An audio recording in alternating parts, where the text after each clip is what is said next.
সে মূল অপরাধী এখানে রয়েছে। এই যে একজন অপরাধী, সে একজন ইমামের উপর হামলার ঘটনা ঘটেছে, উত্তেজিত হয়ে পড়েছে এলাকাবাসী, এমনকি তাকে মারধর করার চেষ্টাও কিন্তু করেছে। অবশেষে পুলিশ পাহারায় এখানে রয়েছে। আপনারা সরাসরি যুক্ত করছি, আপনাদেরকে দেখানোর চেষ্টা করছি। আপনার পুরো নামটা কি? আপনার নাম কি বলেন?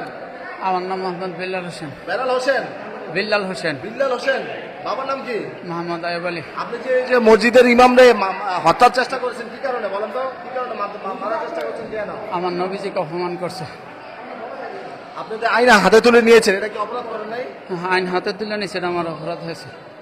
অপরাধ করছেন? যে এইভাবে তো আপনি মসজিদে